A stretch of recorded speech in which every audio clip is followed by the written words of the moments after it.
The forest does not hear prayers, it hears deaths. Grace was so desperate for a child she never asked what the payment would be. We meet Grace in a home that echoes with absence, empty rooms where laughter should live, silent corners that mock her with their stillness. Daniel's suitcase sits by the door, already packed for a woman whose womb walks. The village women no longer meet her eyes at the market. In her breaking, Grace walks past the boundary stones into the dead woods, a place where even the elders' warnings fade to whispers. She kneels at the base of an ancient Iroko tree and offers what she has left, blood from her palms, tears from her shame, and prayers spoken in a voice raw from begging. The forest stirs, not with wind, but with intent. Momankiro emerges from the bark itself, more root than woman, more shadow than flesh, cradling a child with hair like spun moonlight. The infant's cry should have filled their home 3 years ago. Instead, Grace woke each morning to Daniel's silence, heavier than any accusation. He stopped saying her name after the second miscarriage. After the third, he stopped looking at her altogether. This morning, he finally stopped pretending. "My mother has found me a proper wife," he said, buckling his belt with the efficiency of a man who'd already left. "A woman who can give me sons." Grace's hands trembled over the yam she was peeling. "Daniel, please. You've had your chance." He lifted the suitcase she'd watched him pack in the dark hours before dawn. "I won't die without legacy because you're cursed." The word hung in the air long after he closed the door. Cursed. The village women whispered it at the well. The traders said it with their eyes at the market, turning their children away when she reached out to touch their cheeks. Even the priest had suggested, gently, that perhaps her womb was closed for divine reasons. Grace sat in the nursery she'd painted yellow 4 years ago, staring at the empty cradle Daniel's father had carved. The walls pressed inward. The silence screamed. She thought of her mother's voice. "A woman without children is a tree without roots, beautiful, perhaps, but destined to fall." That night, Grace walked past the boundary stones. The dead woods earned their name honestly. No bird sang here. No insect hummed. Even the moonlight seemed reluctant to touch the ground.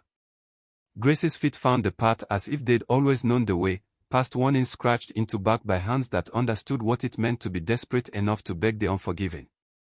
The Iroko tree stood in a clearing that shouldn't exist, its trunk wider than her house, its roots drinking from earth that smelled of iron and old graves. Grace collapsed against it, her palms already bleeding from where she'd cut them with Daniel's razor. "I'll give anything," she whispered into the bark. "Anything." Momankiro's emergence was not a gentle thing. The tree split without sound, bark peeling back like lips, and the spirit stepped through, tall and terrible, her skin the color of wet earth, her eyes reflecting no light at all. Vines grew from her shoulders instead of hair. Her fingers ended in thorns. In her arms, she held an infant with hair white as bone. "This child is not born," Momankiro said, her voice the sound of roots breaking stone. "She is given." There is a difference mortals forget at their peril. Grace reached for the baby with shaking hands. The infant's eyes opened, silver, like dawn through mist. "Never cut the hair," the spirit continued. "It is not decoration. It is the thread that binds her soul to flesh. Sever it, and the forest will reclaim what was always ours." Grace barely heard her. The baby's weight in her arms felt like redemption. Like proof she was not the broken thing Daniel claimed. She nodded, tears streaming, and did not see the way Momankiro smiled, satisfied and sad, the expression of a merchant who knows their customer hasn't read the contract. Aurora learned to walk before other children learned to crawl. By 3, she could name plants Grace had never heard of. By 7, she spoke in riddles that made the air shimmer. Her white hair grew long and luminous, never tangled, never dull, catching light like spider silk strung with stars. Grace kept the warnings close, braiding Aurora's hair each morning and evening, whispering the rule like a prayer: never cut. Never trim. Not a single strand. But secrets have a way of announcing themselves. When old Mama Chidi collapsed in the market, coughing blood, 9-year-old Aurora knelt beside her and pressed her palms to the woman's chest. Light paused beneath her skin, green and gold, the colors of spring breaking through winter. Mama Chidi gasped, sitting upright, her illness gone like smoke in wind. The market fell silent. Then erupted. Within weeks, the sick came in crowds. Aurora healed a child's twisted leg, a farmer's festering wound, a young woman's barrenness, irony that made Grace's chest ache. The girl never tired, never refused, her silver eyes warm with a kindness that seemed older than her years. The village elders whispered miracle. The priest called it divine favor. Grace called it danger and doubled the locks on their doors. "Mama, why do you always look so frightened when people thank me?" Aurora asked one evening, her hair spilling across Grace's lap like moonlight made tangible. Grace's hands stilled in their braiding. How could she explain that gift this bright cast shadows deep enough to drown in? That gratitude could curdle into envy faster than milk left in sun. "Because, my love," she whispered, "the forest does not give without taking. And I have not yet learned what it will ask in return."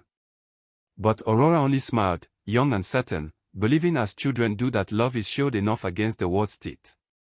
They came as friends first, Loretta, Dana, and Lulu, 3 girls Aurora's age who knocked on Grace's door with shy smiles and honey cakes their mothers had baked. Grace's instinct screamed warnings, but Aurora's face lit with such desperate hope that Grace swallowed her protest. Aurora had never had friends. Children feared what they couldn't understand, and their parents kept them away from the girl whose touch could mend bones. But these 3 were different, Loretta explained. They admired Aurora. They wanted to learn from her. At first, it seemed genuine. They walked together to the river, braided flowers into crowns, shared secrets in the shade of mango trees. Aurora bloomed under their attention, laughing louder, smiling easier, finally allowed to be simply a girl. Grace watched from the doorway, grinding herbs with hands that wanted to reach out and pull her daughter back inside. She noticed things Aurora's joy blinded her to, how Loretta's smile never reached her eyes when Aurora performed the healing. How Dana's compliment about Aurora's hair came edged with something sharp. How Lulu fell silent whenever villagers praised Aurora's prophecies, her fingers twisting her own ordinary braids until they frayed. One evening, Grace found the 3 of them on the porch, Lulu holding a strand of Aurora's hair up to the fading light. "It's so beautiful," Lulu murmured. "Like you're made of starlight. Don't you ever want to cut it? See what you'd look like, no more." Aurora laughed, pulling her hair back. "Mama says it's special. That it must never be cut." "Special," Dana echoed, her voice flat. "Of course. Because you're special. We understand." Grace appeared in the doorway. The girls scattered like crows, but not before she caught the look that passed between them, resentment wrapped in sugar, spoiling in the heat. "Aurora," Grace said quietly after they'd gone. "Be careful who you trust with your secrets." But her daughter only hugged her, still smiling, still innocent. "They're my friends, Mama. They'd never hurt me." Grace said nothing. She'd learned long ago that some truths can't be taught, only survived.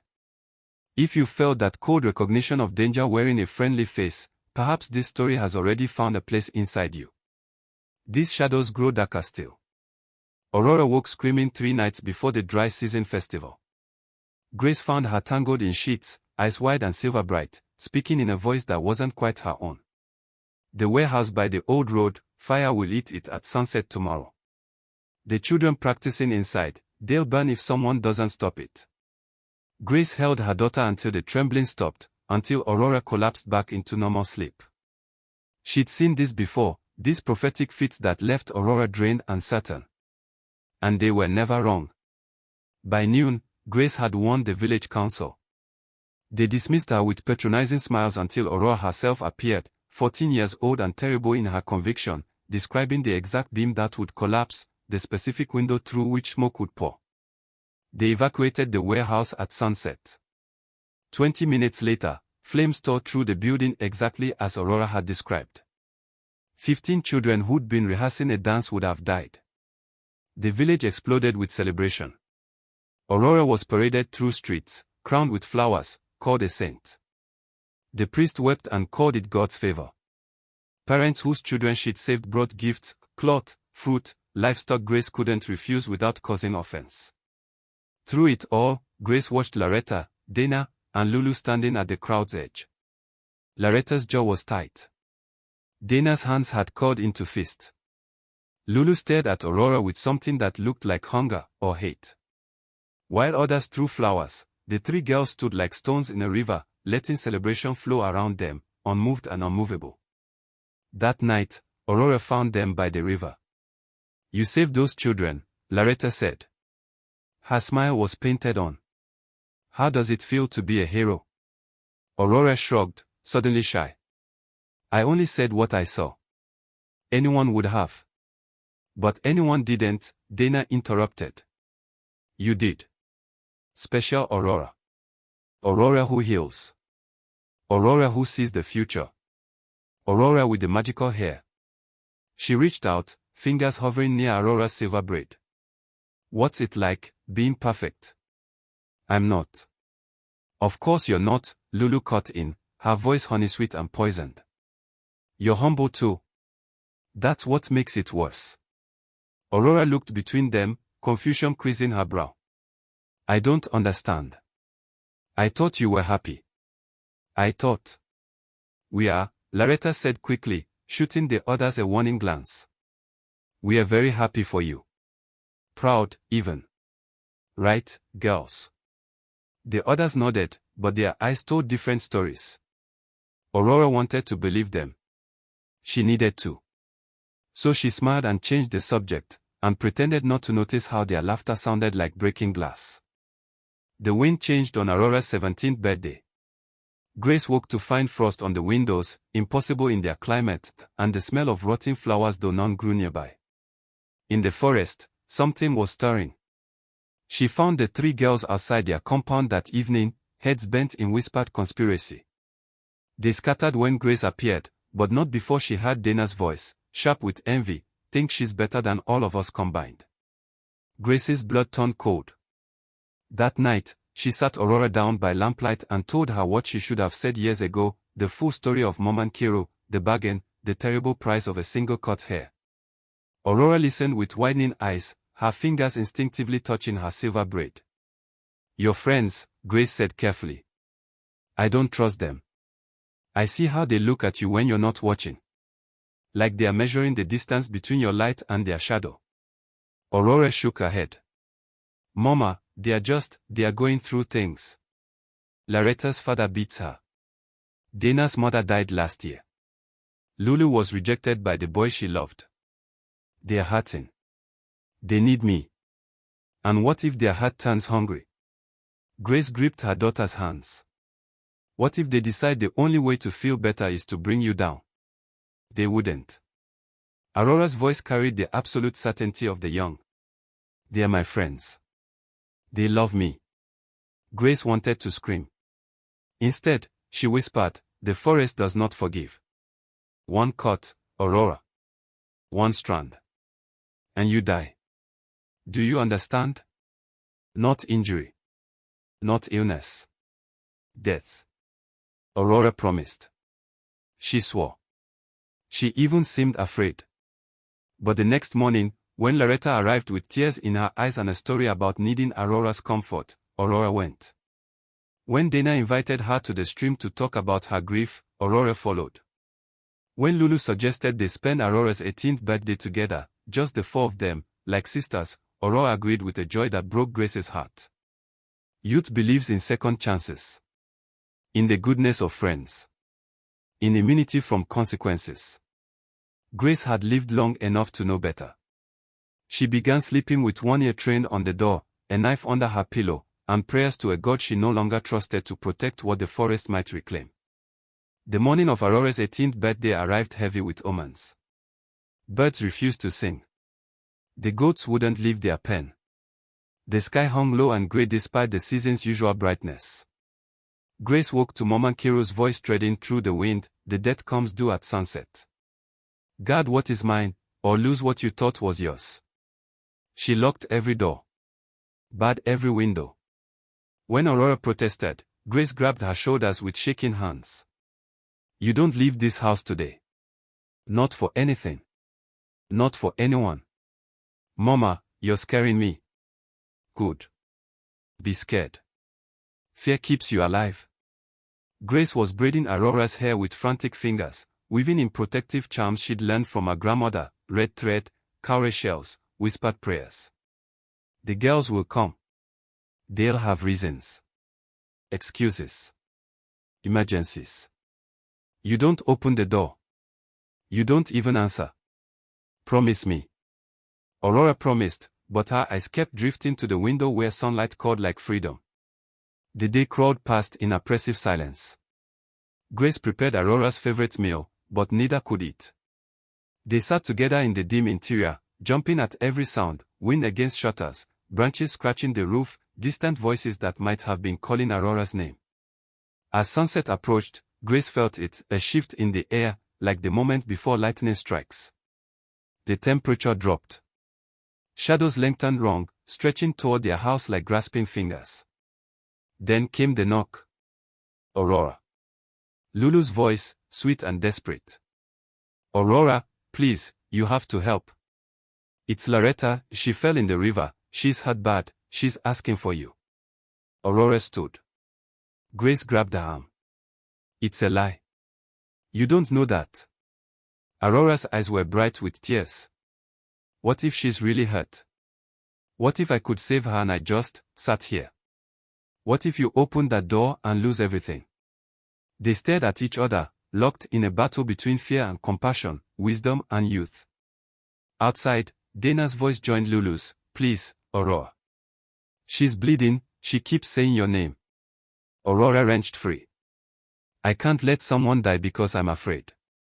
What kind of person would that make me? She reached for the lock. Grace watched her daughter choose love over survival, mercy over wisdom, and knew with absolute certainty that they were about to learn why the forest always collects its debts. The door swung open on hinges that sounded like screaming. The girls led Aurora into the forest with practiced ease, their voices bright with false urgency. Grace followed at a distance, her heart hammering against her ribs, blade clutched in sweating palms. Where is she? Aurora asked as they reached the stream, looking around for Loretta's injured form. Where's? Loretta stepped from behind a tree, whole and smiling. The smile was terrible. Aurora stopped. Understanding dawned slow and devastating across her face. There's no emergency, she whispered.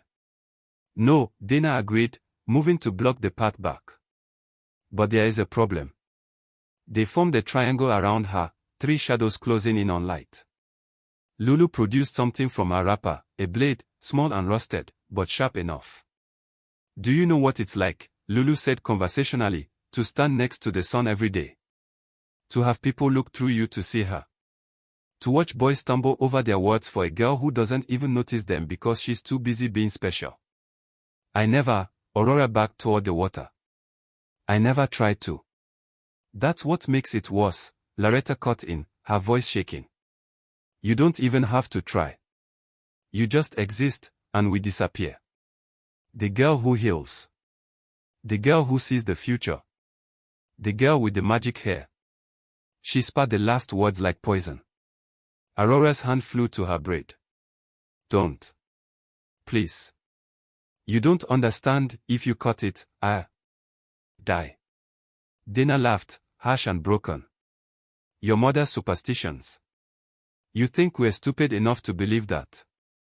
You think we don't see this for what it is, another way you're special, another role that makes you different, another reason the world revolves around Aurora. It's not a superstition. Aurora was crying now, backing into the stream, water soaking her wrapper. It's real, it's a bargain, the forest. The forest, Lulu mocked. Always with the stories. Always with the drama. She advanced, blade catching the dying light.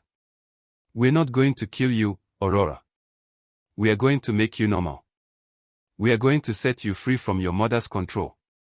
And then maybe, just maybe, the rest of us can finally breathe. Grace burst from the trees, screaming. But Loretta and Dana caught her, stronger in their rage than Grace in her fear, forcing her to her knees in the mud. Watch, Loretta hissed in Grace's ear. Watch what happens when you raise a daughter to think she's better than everyone else. Aurora struggled, but Lulu was already grabbing her braid, wrapping it around her fist. The blade rose, trembling, reflecting the last of the sunset. "I'm sorry," Lulu whispered, and she almost sounded like she meant it. "But you have to understand, we just want to matter too." The blade fell. The hair parted with a sound like silk tearing. Aurora's scream started human and ended as something else, a noise the forest recognized, a dead being called, a contract broken. The severed braid slipped from Lulu's fingers, dissolving before it touched the ground. Where it vanished, the earth itself recoiled, grass withering in spreading circles. Aurora collapsed. The sky fractured. Not clouds gathering, but reality splitting at the seams, purple and black bleeding through like an infected wound. The temperature plummeted. Every tree in the dead woods began to shake, leaves falling in wrong-season cascades, branches reaching like accusations toward the stream. Grace tore free from her captors and caught Aurora as she fell. Her daughter's eyes were already glazing, silver fading to ash. Her breathing came in shallow gasps. Where her hair had been cut, the remaining strands were turning dark, not gray, but the deep brown of soil over graves. "No," Grace sobbed, pressing her hand to Aurora's chest where her heart was stuttering. "No, no, no." The forest answered, "Yes." Momankiro emerged from the Iroko tree, and this time there was no gentleness in her arrival. She walked on roots that erupted from the earth, her form towering and terrible, vines riding from her shoulders like serpents, eyes burning with the cold fire of broken contracts. Loretta, Dana, and Lulu scrambled backward, their earlier bravado evaporating into pure, animal terror. "You have taken what was mine," Momankiro said, her voice the sound of forest falling, of earth opening, of nature done with mercy. "You have severed the thread. The girl returns to me now." "Please," Grace clutched Aurora tighter, feeling her daughter's life slipping away like water through desperate fingers. "Please, it wasn't her fault, she didn't cut it, she kept her promise. The thread is broken. The contract void." The spirit's gaze fell on the three girls cowering in the mud. These creatures thought they could steal from the forest without consequence. They will learn differently. Aurora's breathing stopped. Something inside Grace broke, not shattered, but opened, like earth cracking to let seeds through. She laid her daughter's body gently on the ground, stood, and faced the spirit who had given and taken in equal measure. "Take me instead." The forest fell silent. Even the wind held its breath. "What did you say, mortal?" Grace stepped forward, leaving Aurora behind, putting herself between her dead daughter and the spirit's terrible regard. "The bargain was for a child. I'm her mother. Her life came from mine. If the forest needs payment, take my life. Let her go." "Grace, no," it was Aurora's voice, barely a whisper, consciousness flickering like a dying candle. But Grace kept her eyes on Momankiro. She'd spent 18 years living in fear of this moment, this reckoning, this price. Now that it had arrived, she found she wasn't afraid. There was clarity in the end. Peace in knowing exactly what the cost would be. "I'm ready," she said simply. "Just let my daughter live." Momankiro studied her with those ancient, inhuman eyes. When she spoke, her voice carried something that might have been surprise. Or respect. "Do you understand what you offer? Not injury. Not illness. Death.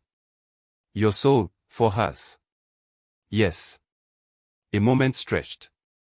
The forest watched. The three girls watched. Aurora watched with eyes that were clearing, body that was remembering how to breathe, as if Grace's offered sacrifice was already pulling her back from whatever dark place severed threads sent souls. Then Momankiro did something unprecedented. She smiled. "The rule was never about the hair," Momankiro said, and her voice had softened into something almost gentle. "It was about discovering if humans still understood sacrifice. If mothers still knew true love." She moved closer to Grace, roots receding, vines stilling, becoming less monster and more memory, the ancient thing she'd always been, neither cruel nor kind, simply true. "When I gave you the child, I gave you a test. Most fail. They keep the gift and forget the cost, blame the child when consequences arrive, or flee when the forest comes to collect." She touched Grace's face with fingers that smelled of rain and dark earth. "You offered your life? Without hesitation. Without negotiation. You have passed. Grace's voice shook. So Aurora. Lives. Mom Kiro turned to where Aurora was sitting up, color returning to her cheeks, her chest rising and falling with grateful breaths. But the bargain must still be balanced. The hair was cut. The thread was severed. She cannot remain as she was. The spirit knelt beside Aurora and touched the place where her silver hair had been cut. Where she touched, the white strands darkened, not dying, but transforming, turning deep brown, rich and earthly and utterly human. The change spread through half her hair, leaving her marked by both words, silver and brown, spirit and mortal, given and reclaimed. Your gifts are gone, Mom Kiro said simply. No more healing. No more prophecy. No more bridge between earth and the eternal. You are mortal now. Fully, finally, irrevocably. You will age. You will know pain. You will die when your time comes, as all humans do. She stood. This is my gift to your mother's sacrifice. A normal life. The thing you could never have as mine. Aurora touched her hair, half moonlight, half earth, and started to cry. But they were not tears of grief. Thank you, she whispered. Then Mom Kiro turned to Loretta, Dana, and Lulu, still frozen in terror by the stream. Her expression hardened. As for you three? She raised her hand. You sought to take what you envied. You will wear your jealousy as a mark for all to see. Their screams split the dusk as their hair fell away, not cut, but taken, roots and all, leaving them bald as bone. Where hair had grown, their scalps bore marks like burn scars, patterns that would never fade, never be hidden. Let all who see you know what jealousy cost, the spirit said. Let all who see you remember that some gifts are not yours to take. She looked at Grace one last time. Raise your daughter well, mortal. She has been returned to you at great price. Do not waste the gift. Then Mom Kiro walked backward into the Iroko tree, back closing over her like water, leaving only silence and the smell of old forest where she'd stood. Grace collapsed beside Aurora, pulling her daughter into her arms, alive, breathing, mortal, hers.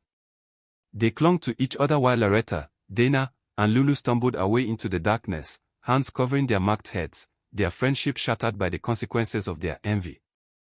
Mother and daughter sat by the stream until moonrise, neither speaking, both understanding that some moments exist beyond words.